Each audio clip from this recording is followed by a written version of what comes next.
Were the biblical authors considerate writers, or were they just inconsiderate jerks?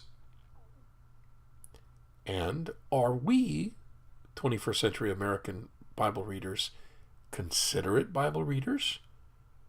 Or are we the inconsiderate jerks? How we read the Bible or any written document is crucially important as far as biblical scholarship is concerned. This is because all biblical interpretation is based in reading texts. But what exactly goes into reading a text? What does reading entail? How should one read in order to read respectfully? In order not to be an inconsiderate jerk? In order to read the text, any text, including the biblical text, in a considerate manner. Some scholars look at any text and see it as one giant super sentence. This way of seeing texts makes sense for any scholar whose training in language was focused on wording. That is to say, language at the sentence level or at the word level. According to this view, a reader reads a text, and the text being read evokes mental representations in the mind of the reader, which consist of a series of propositions derived directly from the sentences constituting the text. Collections of sentences make up the text, and collections of words make up the sentences. For reading comprehension to take place, every reader has two basic jobs according to this view. First, he or she must divide the text into propositional units, and secondly, he or she must then connect together the resulting propositions. This connecting occurs because of some undergirding grammatical superstructure. Okay, but there's a big problem with this way of looking at any text like a giant super sentence. For one thing, it cannot be experimentally verified. Also, experimental psychologists have shown that it is not really what is going on in the minds of readers as they read texts. Other scholars understand reading comprehension very differently. They see any text to be a succession of explicit and implicit scenes or schemes, which evoke mental representations in the reader's mind, consisting of a series of episodes, settings, or models, which are directly derived from the mind of the reader and are then combined with appropriate alterations to these episodes, settings, or models, as indicated by the unfolding text. Scholars who see things this way also see a reader needing to perform two jobs.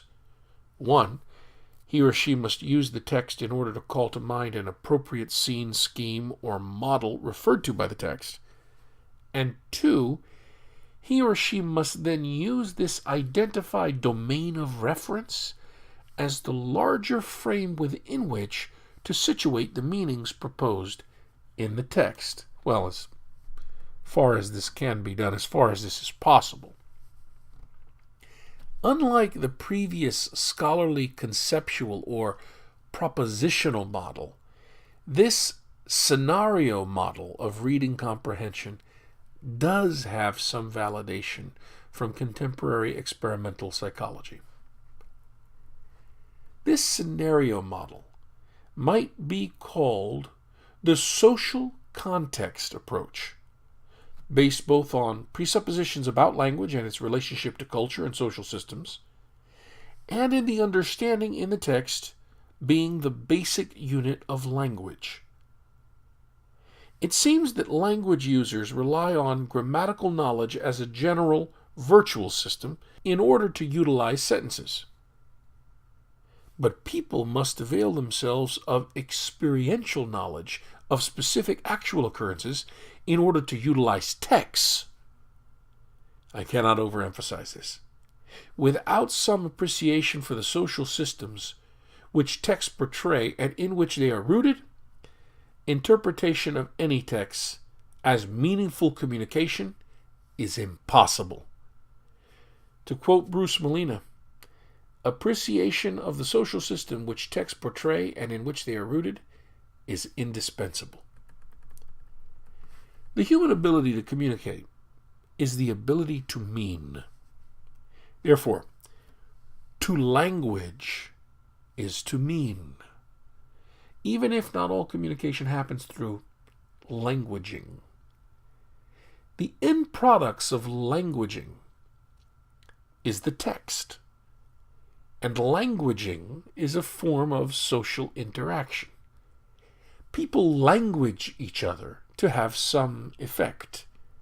Whenever a conversation happens, the conversation partners expect each other to refer to some common situation and to talk about the same thing, don't they? Doesn't the same hold true for writing and the production of written texts? And this gets us back to the original question. Were the biblical authors considerate or inconsiderate in their writing? Of course, there's one big difference between written communication and spoken communication, namely opportunities for interaction.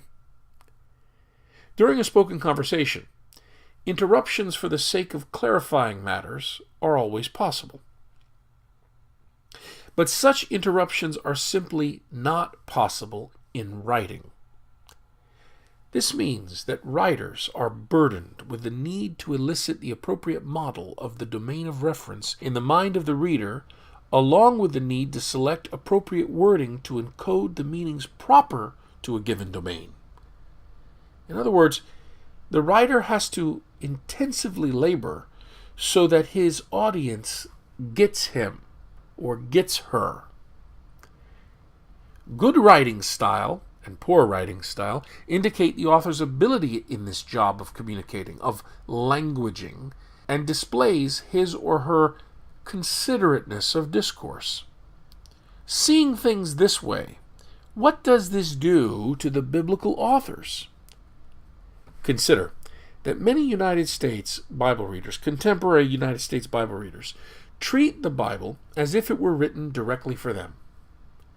They read the text for direct answers to their contemporary 21st century Western problems, the problems they find in their own situation in life.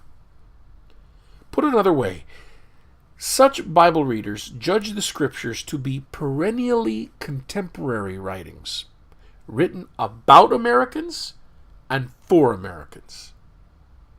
Being consistent here, should these biblical texts be thought to be perennially contemporary, then their authors might rightly be considered thoroughly inconsiderate authors.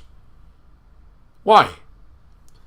It's because the situations and models of the world to which they constantly refer in their writings are strange and alien to 21st century American experience. And as far as we contemporary 21st century American Bible readers are concerned, without any attempt on our part to reconstruct and enter into the very different social world of the biblical authors, it seems pretty obvious that no matter how Spirit-led we deem ourselves to be, or no matter how Spirit-led we deem our interpretations to be, when it comes to Bible reading, we are nothing more than very inconsiderate readers, ethnocentrically anachronistic in highly sophisticated ways. My friends, the best thing that a contemporary biblical scholar might give to us, 21st century United States Bible readers, is a way to get back into the domains of reference which get derived from and are appropriate to the social world from which the biblical texts were derived. These models, then, are essential for all biblical interpretation. One major purpose of these YouTube presentations is to bring to light some useful ways in which the task of being a considerate reader of the Bible might get adequately accomplished. But now, In this discussion, we have entered into a new dilemma. How do we move from a text into the social system that endows the text with meaning? More on this later.